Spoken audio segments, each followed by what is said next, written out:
এই রুলসগুলোর সাহায্যে বক্সগুলোর ওয়ার্ড ব্যবহার করে এই গ্যাপগুলা পূরণ করার চেষ্টা করব। এসএসসি পরীক্ষায় এ ধরনের গ্যাপ ১ নম্বর কোশ্চেন হিসাবে এসে থাকে। তো আমরা বক্সে দেখতে পাচ্ছি যে এখানে preposition, article, parts of speech এই ওয়ার্ডগুলো বক্সের ভিতরে আছে। সাধারণত ১ নম্বর কোশ্চেনে এসএসসি পরীক্ষায় প্রিপোজিশন, আর্টিকেল এবং পার্টস অফ স্পিচ এই টাইপের ওয়ার্ডগুলা ব্যবহার করেই গ্যাপগুলা পূরণ করতে হবে। তো আমরা ১ নম্বর বাক্য দেখি যে দ্য ইস্যু অফ ফুড। তো ইস্যু মানে কি বিষয়, দ্য ইস্যু মানে কি বিষয়টি, অফ ফুড, ফুড মানে খাবার, তাহলে খাবারের বিষয়টি। এখন কি ধরনের খাবার আমরা যদি প্রশ্ন করি সেটা এখানে, আর এখানে ফুডের পরে গ্যাপ, তারপরে আছে হ্যাজ ড্রন, প্রেজেন্ট পারফেক্ট টেন্সের হ্যাজ প্লাস V3 আছে, অর্থাৎ ভার্ব এখানে দেয়া আছে। তার মানে এখানে যে অংশটা বসবে গ্যাপে সেটা হচ্ছে একটা নাউন বসবে এখানে। তো নাউন বসাতে হলে আমরা উপরে বক্সগুলোতে দেখি এখানে একটাও নাউন ওয়ার্ড নাই, কিন্তু আমাদেররা যে ওয়ার্ডটা এখানে ব্যবহার করব সেটাকে আমরা নাউন নিয়ে পরিবর্তন করতে পারবো। আমরা যদি ফুড অ্যাডাল্টারেট দিই, অ্যাডাল্টারেট মানে কি ভেজাল, তো অ্যাডাল্টারেট কি একটা ভার্ব, তো ভার্ব অলরেডি হ্যাজ ড্রন আছে, তাহলে তো আমরা ভার্ব বসাতে পারবো না। তাহলে অ্যাডাল্টারেটকে আমরা কি করব, নাউনে পরিণত করব, অ্যাডাল্টারেশন। তাহলে ফুড অ্যাডাল্টারেশন মানে কি খাদ্যে ভেজাল, তাহলে এখানে অনুবাদের সাথেও সুন্দর ম্যাচ করতেছে। The issue of food adulteration মানে হচ্ছে খাদ্যে ভেজালের বিষয়টি, অফ মানে খাদ্যের ভেজালের বিষয়টি, হ্যাজ ড্রন আকর্ষণ করেছে, the attention has drawn the attention আকর্ষণ করেছে, the attention of general people সাধারণ মানুষদের মনোযোগ আকর্ষণ করেছে। তো দ্য অ্যাটেনশন বি নম্বরে গ্যাপে কি হবে, অফ হবে, কারণ জেনারেল পিপল মানে কি সাধারণ মানুষ, আমরা জানি অফ মানে হচ্ছে তাহলে অফ জেনারেল পিপল মানে কি সাধারণ মানুষ এর, তাহলে এই সাধারণ মানুষের আনতে আমরা আমাদেরকে প্রিপোজিশন অফ ব্যবহার করতে হবে। তাহলে of general people, the issue of food adulteration, adulterate থেকে আমরা পার্টস অফ স্পিচে নাউনে পরিবর্তন করলাম, অর্থাৎ ভার্ব থেকে অ্যাডাল্টারেট আমরা নাউন করলাম adulteration. The issue of food adulteration has drawn the attention of general people. তারপর সি নম্বরে আমরা এখানে গ্যাপ দেখি যে we dash find any food in our country. তো এর গ্যাপে কি হবে, তো এই গ্যাপে আমরা হার্ডলি দিতে পারি যে উই হার্ডলি ফাইন্ড, মানে আমরা খুব কম খুঁজে পাই, হার্ডলি মানে কি কদাচিৎ, অথবা খুবই কম, সামান্য নেগেটিভ সেন্স দেয় হার্ডলি। তাহলে উই হার্ডলি ফাইন্ড আমরা খুব কম খুঁজে পাই অ্যানি ফুড কোনো খাবার ইন আওয়ার কান্ট্রি আমাদের দেশে।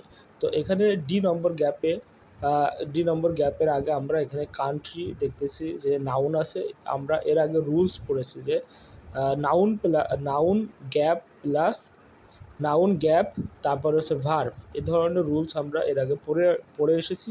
তাহলে এ ধরনের নাউন গ্যাপ ভার্ব যদি থাকে তাহলে আমরা জানি যে সেখানে হুইচ অথবা দ্যাট ব্যবহার করতে হয়, কারণ এখানে যে কান্ট্রি আছে এখানে ডি নম্বরে সেটাকে মডিফাই করেই হুইচ অথবা দ্যাট বসে, কিন্তু আমরা বক্সের ভিতরে দ্যাট দেখতে পাচ্ছি না, হুইচ আছে, তাহলে আমরা এখানে হুইচ ব্যবহার করতে পারবো। তাহলে we hardly find any food in our country which is not adulterated, যেটা হয় না দূষিত, বলছে এমন কোনো খাবার পাওয়া যাবে না। We hardly find any food in our country, আমরা এমন কোনো খাবার খুঁজে পাবো না হুইচ ইজ নট অ্যাডাল্টারেট, যেটা হয় না দূষিত, ইন ওয়ান ওয়ে।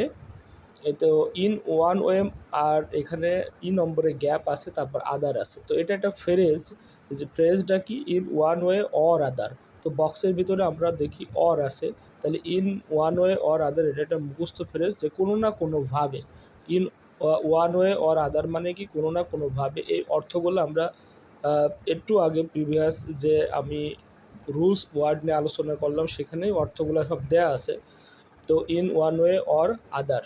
এফ নম্বরে দেখি যে প্রেজেন্ট আছে, আমরা জানি যে প্রেজেন্ট থাকলে সেখানে অ্যাট হয়ে থাকে, তাহলে অ্যাট প্রেজেন্ট।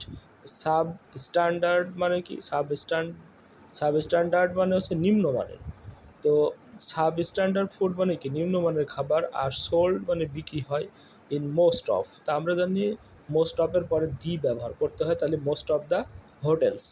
তো এছাড়াও এখানে মোস্ট অফ দ্য হোটেলসকে নির্দিষ্ট করে উল্লেখ করার কারণে আমরা জানি যে আর্টিকেল দি ব্যবহার করতে হয়, নির্দিষ্টভাবে বলার কারণে আর্টিকেল দি ব্যবহার করতে হয়। তাছাড়া মোস্ট অফের পরে সবসময় দি বসে, তারপর প্লুরাল নাউন হয়। এখানে হোটেলস দেখতেছে প্লুরাল নাউন হিসাবে আছে, তাহলে most of the hotels. Very recently government has directed A mobile code to look 8 নম্বরে। তো আমরা জানি যে মোবাইল কোড, পুলিশ এ ধরনের সেন্টেন্স থাকলে তারপর যদি লুক থাকে সেখানে অবশ্যই ইনটু ব্যবহার করতে হবে, কারণ আমরা জানি লুক ইনটু মানে কি, তদন্ত করা। তদন্ত কারা করে থাকে? মোবাইল কোড অর্থাৎ পুলিশটাই মোবাইল কোড রাস্তায় বসিয়ে থাকে, তাহলে পুলিশরা কী করে? লুক ইনটু মানে তদন্ত করে। তারপরে দ্য ম্যাটার অফ ফুড মানে খাদ্যের বিষয়টি।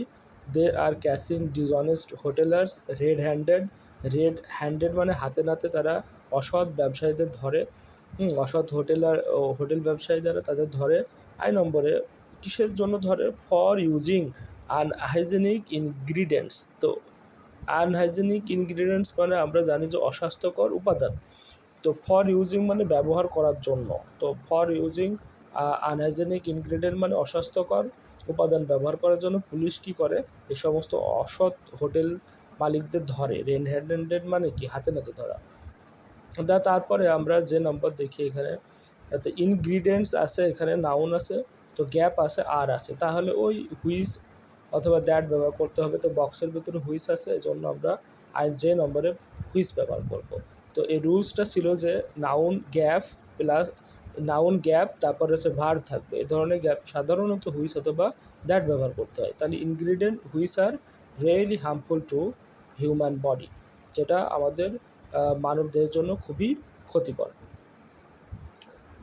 তো আজকের ক্লাস এখানেই সমাপ্ত। এরপরে আমরা নেক্সট কোনো গ্যাপ আমরা এসএসসি পরীক্ষার্থীদের জন্য এভাবে ব্যাখ্যা করে সমাধান করার চেষ্টা করব।